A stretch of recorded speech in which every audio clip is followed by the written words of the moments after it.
Salam, bu günləri biz Azərbaycan dilindən 5-ci sinif testlərinin izahına baxacağıq.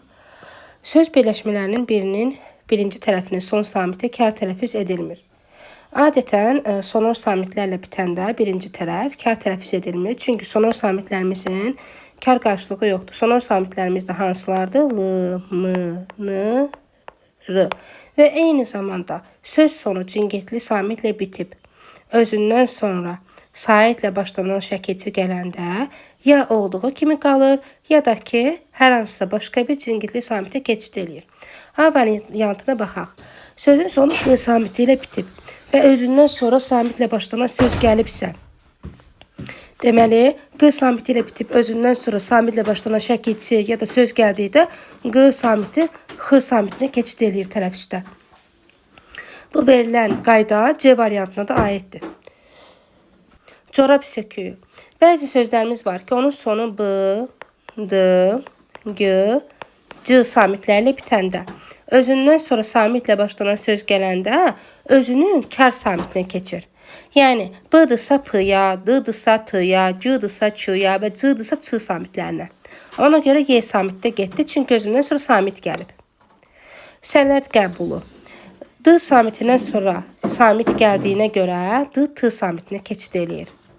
B variantında isə sözün sonu Z ilə bitir və bizim qaydalarımızda Z samitinin S-ya keçid eləməsi yoxdur. İstəyir özündən sonra samit gəlsin, istəyir özündən sonra sait gəlsin. Z necə varsa elə də tələffüz olunur. Ona görə bizim variantımız B variantıdır. Hansı fikir doğrudur? Sözün hansı suala cavab verməsi onun leksik mənasıdır. Leksik məna ilkin məna, dominant mənadır. Yəni sözün ifadə elədiyi məna. Məsələn, kitab sözü. Kitab bizim gündəlik istifadə elədiyimiz dərs vəsaiti və s. Amma ki, qrammatik məna isə onun hansı suala cavab verməsi, hansı nitq hissəsi olması, cümlə üzvü kimi nə olması, bunlar qrammatik mənadır. Ona görə A variantı getdi. Sözün sonradan qazandığı mənası onun qrammatik mənasıdır? Yox. Sözün sonradan qazandığı məna qrammatik məna olmur. Sonradan qazanılan ikinci bir məna bu çox mənalı sözlərə aiddir. Bütün sözlərin leksik mənası olur? Yox. Məsəl üçün, köməkçi nitq hissələri var ki, onlarda leksik məna olmur. Kidir, çünkidir və s. Dilimizdə bütün sözlər milli mənşəlidir? Yox. Dilimizdə həm milli mənşəli, həm də ərəb, fars, rus, Avropa mənşəli sözlərimiz var. Ona görə cavabımız B variantı. Sözlər həm həqiqi, həm də məcazi məna daşıyır. Məsəl üçün, götürək. Məsəl üçün, B variantında ağır sözü. Ağır sözünü biz həm həqiqi, həm də məcazi mənada işlədə bilərik. Ağır daş, bu həqiqi mənada. Bir də var deyirik ki, ağır söz. Bu da ki, ağır söz isə məcazi mənada. Deməli, bəzi sözlər həm həqiqi, həm də məcazi məna daşıya bilir. O saiti A kimi tələffüz edilir. Ümumiyyətlə, belə bir qayda var ki, o saiti nə zaman A kimi tələffüz olunur?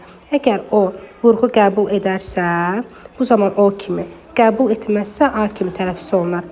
Ober, opera, ofis, oktyabr kimi sözlərdə o saiti necə yazılıbsa elə də tələffüz olunur. Amma optimal sözü isə optimal kimi tələffüz olunur. Çünki burada o saitimiz vurğu qəbul etmir. Edərsə bu zaman O kimi, etməzsə bu zaman A kimi tələffüz olunur. Frazoloji birləşmələr iki və daha artıq mənalı sözün birləşməsindən yaranır. Məcazi mənalı birləşmələrdir.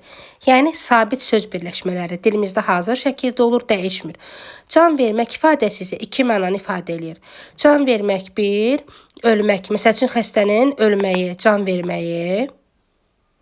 Bir də can vermək, deyirəm ki, günəş otlara can verdi, diriltdi mənasında.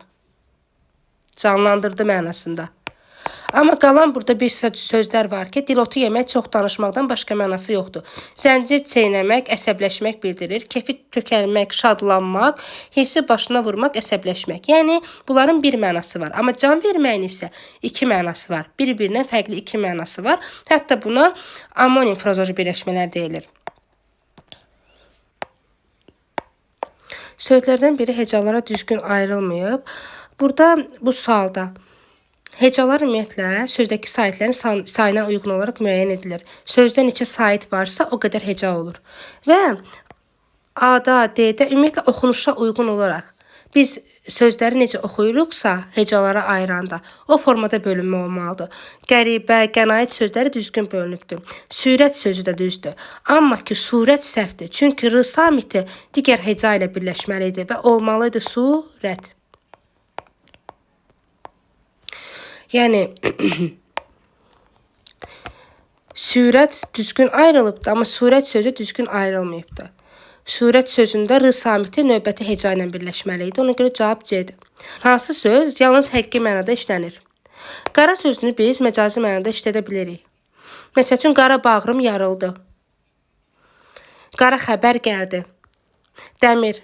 Onun dəmir ürəyi var idi. Yəni möhkəm mənasında. Qızıl payız gəldi. Qızıl payız məcazi mənadadır. Və yaxud da ki, o ağ günə çıxmaq istəyirdi. Ağ gündə məcazi mənada işlənibdir. Yəni ki, yaxşı günə çıxmaq mənasında. Amma qəhvəyi sözünün məcazi mənası yoxdur. Vurğusu son hecaya düşən söz hansıdır? Ümumiyyətlə, belə deyim ki, cəsarətlə sözündə lalə şəkilçisi vurğu qəbul edən şəkilçi deyil. Və vurğu qəbul etməyən şəkilçi olduğu üçün də vurğu sona düşməyəcək. Tarixən sözündə də an-ən vurğu qəbul etmir. Ona görə də sona düşməyəcək. Qıpqırmızı sözü, belə deyim ki, çoxaltma dərəcəli sözdür, morfoloji yolla yaranıbdır. Və m, p, r, s ünsürlərlə yaranan sözlərdə vurğu birinci hecada olur. Vurğu sonuncu hecaya düşmür. Bundan əlavə də ki, sözü tələffüz edərək tapmaq daha rahat olur. Obraz sözündə, məsəl üçün, vurğu son hecaya yox, ilk hecaya düşür. Obraz. Hecalara bölmədən sözdəki hecaları qüvvətli deyərək tapmaq mümkündür. Obraz, bir də ki, obraz. Vurğunun birinci hecada olmağı daha uyğundur tələffüz zamanı. Gözəllik sözünü isə gözəllik, gözəllik, gözəllik. Vurğu sonuncu hecaya düşür. Çünki mən əvvəldə və ortada qoyduğum vurğu, yəni ki, səsləndirməmin möhkəmlənməsi sözün əksinə mənasını pozdu. Vurğunu sona qoyduğum zaman isə məna daha dolğun oldu. Yəni gözəllik sözündə vurğu sona düşür. Ona görə də cavabımız D-dir. Daha sonra sözlərdən birinin yazılışı səhvdir. Kitab sözü düzgün yazılıbdır. Aləm sözlərdən birinin yazılışı səhvdir. Yoldaş, əməkdaş, qardaş, vətəndaş bunlar düz yazılan sözlərdir. Sirdaş niyə səhvdir? Çünki sir sözü var dilimizdə. Və biz ona samitlə başlanan şəkilçi artıranda ümumiyyətlə təkəcalı sözlərimiz var. Sirdir, hissdir, həldir, xətdir. Bunlara samitlə başlanan şəkilçi və ya söz artırıldığı zaman qoşa samitlərdən biri düşməlidir. Və bu sözdə ikinci r artıqdır. Sirdaş olmalıydı. Ona görə də cavabımız A variantıdır. Sözlərdən birində qalın saitlərin ahəngi gözlənilmişdir. Qalın saitlərimiz də A-dır, I-dır, O-dur, U-dur. Və ahəng nəyə deyilir? Sözdə əgər birinci saitimiz qalındırsa, digər saitlər də qalındırsa, burada ahəng gözlənilibdir. Amma yox, və yaxud da incədirsə, digər saitlər də incədirsə, bu zaman incə saitlərin ahəngi var. Yox, əksinə, bir sözdə həm qalın, həm də incə saitlər varsa, burada ahəng pozulubdur. Və aləm sözündə ahəng pozulub. Çünki həm qalın, həm incə var. Dünya sözündə də, məktəb sözündə isə incə saitlərin ahəngi var. Bizdən isə qalın saitlərin ahəngini istəyir. Kitab sözündə isə ümumiyyətlə pozulubdur. Cahan sözündə isə A saitinin, yəni qalın saitimiz olan A saitinin ahəngi gözlənilibdir. Cavab Y. Cümlələrin hansında yalnız qrammatik mənası olan söz işlənmişdir? Uşaqlar aşağı siniflərdən leksik mənası olan və yalnız qrammatik mənası olan sözləri keçiblər. Yalnız qrammatik mənası olan sözlər köməkçi nitqsələrdir. Vədir, ilədir, sonra çünkidir. Yəni bir sözlə köməkçi nitqsələrindən hər hansısa biri. Y variantından baxaq. Qələbə çalanlar özlərinə inananlardır. Burada əsas nitqsələrdir. Köməkçi nitqsəsi yoxdur. Yəni hər bir sözün özünün mənası var. Leksik mənası var. Şiddətli külək hər tərəfi dağıtmışdı. Bu da eyni qaydada. Tənbəl deyər, ver yeyim, ört yatım. O öz fikrini cəsarətlə ifadə edirdi. Burada lalə çaşdıra bilər uşaqları. Amma buradakı la leksik şəkilçidir. Yəni köməkçi nitq hissəsi deyil. Köməkçi nitq hissəsi olmadığı üçün də B də gedir. Ata və oğul tez-tez gəzintiyə çıxardılar. Buradakı və isə bağlayıcıdır və köməkçi nitq hissəsidir. Yalnız qrammatik mənası var. Ona görə də cavabımız A variantıdır.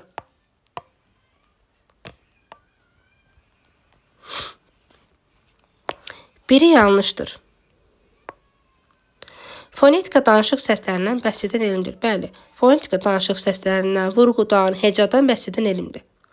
Danışıq səsləri iki yerə bölünür, bu da düzdür. Bəzi sait səslər uzun tələffüz olunur. Bəli, I və Ü saiti istisna, qalan saitlərimiz uzun tələffüz olunur. Ü ilə də bir istisna sözümüz var, o da üfüq sözdür ki, uzun tələffüz oluna bilir. Bəzi kar samitlərin yazıda şərti işarəsi yoxdur. Bəli. Daha sonra bütün cingiltli samitlərin kar qarşılığı var. Məsəl üçün L-dır, M-dır, N-dır, R-dır. Sonor samitlərimizin kar qarşılığı yoxdur. Cümlələrdən birində məcazi mənalı sözlər işlənibdir. Məcazi məna real olmayan, əllə toxunula bilməyən, yəni ki, həqiqi mənada olan söz dominant mənadadırsa, ilkin mənada, sonradan qazanılan məna məcazi mənadır. Həyətdə dərin quyu qazılmışdı, dərin quyu olar. Amma mən desəydim ki, dərin məna bu zaman məcazi olardı. Yaşıl çəmənlikdə bülbüllər oxur, yaşıl çəmənlik ola bilər. Ağacın başında iki qaranquş yuvası var, bu da həqiqidir. Dənizin suyu tərtəmiz idi və şəffaf idi, bu da həqiqi mənadadır. Amma vətənin isti nəfəsi. İsti nəfəs artıq məcazi mənadır, poetiklik var burada. Poetiklik yəni məcazilik var, obrazlılıq var. İsti nəfəs olmaz. İsti çay ola bilər, isti su ola bilər, isti yemək ola bilər, amma isti nəfəs ola bilməz, məcazi mənadadır.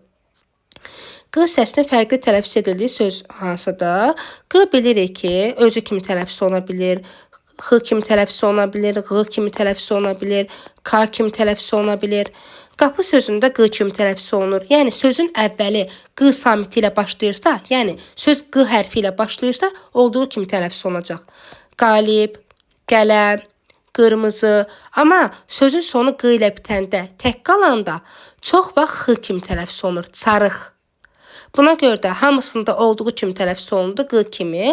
Çarıq sözündə isə söz sonu Q ilə bitdiyi üçün X samiti kimi tələffüz olunur. X səsi verir.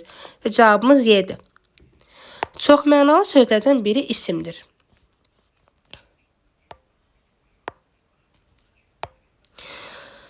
Aha. Baş sözü. İnsanın başı, kəndin başı. Bu isimdir. Cavabımız elə A variantıdır. Dəli sözü ümumiyyətlə bilirik ki, sifətdir. Zəif söz də sifətdir. Yaymaq feildir. Oxşamaq da feildir. Yəni ki, biz buna baxmağımıza ehtiyac yoxdur. Məcaziliyini də axtarmağımıza ehtiyac yoxdur. Baş sözünü bilirik ki, bədən üzvlərimizlə bağlı olan bəzi sözlərimiz var ki, onlar çox mənalı ola bilirlər və isim olduqları üçün bunları götürə bilərik. Baş sözü də onlardan biridir. Baş olması bunun yerində məsəl üçün ağız ola bilərdi, göz ola bilərdi, qol ola bilərdi və s.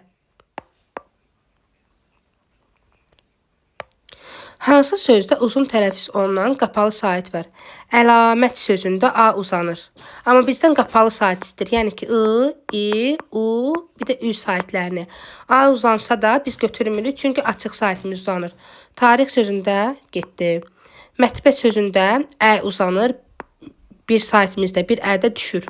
Ədəki açıq saitdir. Qarət sözündə ümumiyyətlə qapalı sait yoxdur, heç baxmağa ehtiyac yoxdur. Qənimət sözündə isə İ uzanır. İ'dəki qapalı sait olduğu üçün cavabımız C-dir.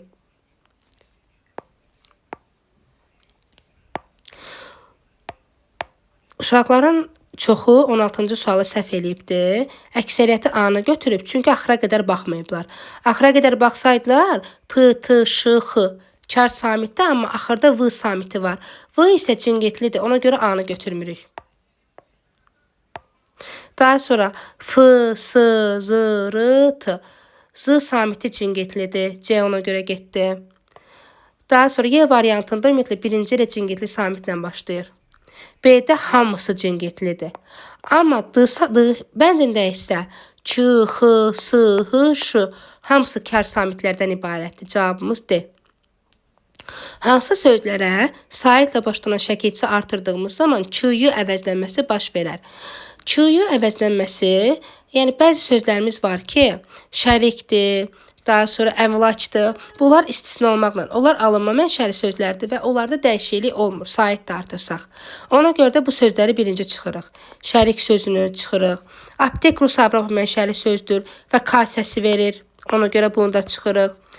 Otaq və qonaq sözləri yu-ya keçə bilməz axı. Onlar q ilə bitən sözdür. Ç-yu əvəzlənməsindən bəhs eləyirsə a da getdi. Şəfəq sözündə də q samitidir deyənə gedir. Ç-yu əvəzlənməsi sonu k ilə bitən sözlərə aiddir. Ürək və çiçək sözlərinə saitlə başlanan şəkilçi artırdıqda, istənilən bir sait gələndə, məsəl üçün in və yaxud da ki, söz gələndə ç-yu əvəzlənməsi olacaq. Yox, samit gələrsə, bu zaman xışdirik səsi verəcək. Cavabımız ona görə də C variantı.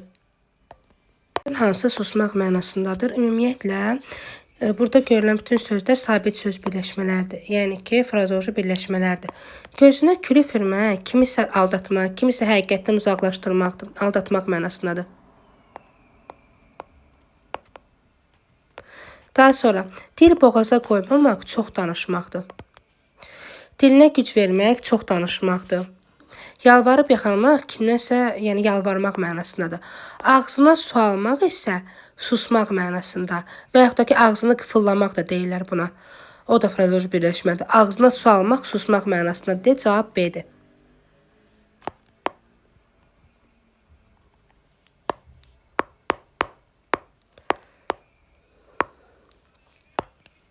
Qoşa samiti sözlərdən birinin yazılışı tələffüzündən fərqlənmir.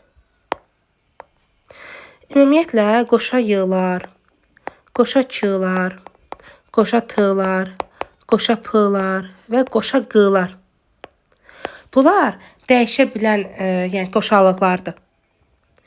Qoşa yığlar da bəzi hallarda dəyişir, bəzi hallarda dəyişmir. Yəni ki, bəzi hallarda düşmə halı olur, bəzilərdə olmur. Cəmiyyət sözündə isə düşmə olacaq. Niyə? Cəm sözündən cəmiyyət yaranıbdır. Sözün kökü cəmdir, yad şəkilçi. Əgər ki, y samiti şəkilçinin daxilindədirsə, tələffüzdə y-nın biri düşəcək. A getdi. Qənddan sözü. Burada qənd sözü, sözün sonu d ilə bitdiyi üçün samit gəldiyi zaman t kimi tələffüz olacaq, qənddan olacaq. Mürəkkəb sözündə qoşa çığlardan ikincisi g kimi tələffüz olacaq. Mürəkkəb olacaq. Daha sonra əlbəttə sözü dedik ki, dəyişənlərin sırasında qoşa tığlar da var. Əlbəttə sözündə də ikincisi d kimi tələffüz olacaq. Əlbəttə formasında. Amma ki, qoşalıqlar içərisində s samiti yoxdur, m yoxdur, n yoxdur, r yoxdur. Bu qoşalıqlarda dəyişmə hadisəsi olmayacaq. Rəssam sözü necə yazılıbsa elə də deyiləcək. Cavab C. Uşaqların %90%-nin səhv elədiyi sözlərdən biri də budur. Cəsarətlə sözü, ümumiyyətlə sözdə la şəkilçisi çox zaman nan kimi tələffüz olunur və bu sözün tələffüzü də cəsarətlə olur. Cəsarətlə. Sait səslə bitir fikri yanlışdır. Çünki biz fonetik təhlil zamanı səslərdən bəhs ediriksə, yazılışa yox, tələffüzə baxmalıyıq. Əgər yazılışa baxsaydıq, qayda olaraq o zaman A variantını düz götürə bilərdik. Amma tələffüzə əsasən isə sözümüz samitlə başlayır, samitlə bitir. A variantı yanlışdır. Cingiltli samitlə bitib, başlayıb, cingiltli samitlə bitir fikri isə doğru variantdır. Bəli, C ilə başlayır, N ilə bitir. Vurğu son hecadadır. Xeyr, çünki lalə, bəli, vurğuda və hecada biz yazılışa baxırıq. Saitlərin və samitlərin təsnifində, səslənməsində isə biz tələffüzə baxırıq. Vurğu son hecadadır fikri səhvdir, çünki la şəkilçisi vurğu qəbul etmir. Ahəng qanunu gözlənilir fikri səhvdir, çünki burada həm incə, həm də qalın saitlər var. Sözdə iki cingiltli samitin kar qarşılığı yoxdur. Tələffüzə baxaq, tələffüzdə r-dır, n-dır, n-dır. 3 cingiltli samitin kar qarşılığı yoxdur. Y də getdi. Cavabımız B variantıdır. Söz cingiltli samitlə başlayıb, cingiltli samitlə bitir.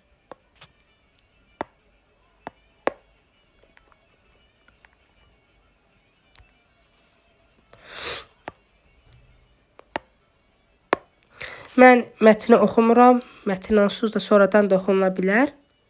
Amma ki, mətndə ümumiyyətlə oğlanın peşəsi elə ilk abzasda yazılıbdır. Oğlan daş yonan imiş. Daş yonmaqla bir sıra sənət əsərləri yaradırmış. Ona görə də əkinçi, həkim, yol çəkən, maldar fikirləri yanlışdır. Cavab C-dir. Mətndə nədən söhbət gedir? Mətndə insan sağlamlığının dəyərindən və həmin o sağlamlığın pulla alına bilməməsindən bəhs olunur. Məsəl üçün, burada deyir ki, bir dəfə deyinəndə qoca onun sözlərini eşidir. Deyir, bala, niyə elə deyinirsən? Görsən necə varlısan? Deyir, mən. Oğlan təəccüblə gülməyə başlayır. Qoca, gözünü çıxart mənə ver. Əvəzinə sənə çoxlu qızıl verərəm.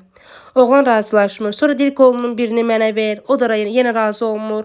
Deyir, yaxşı, başqa orqanını mənə ver. Razılıq vermir. Qoca da deyir ki, indi gördünmü ki, sən nə qədər varlısan? Yəni, burada sağlamlığın bütün maddi neymətlərin hər birindən daha vacib olduğu vurğulanır. Cavabı yedir.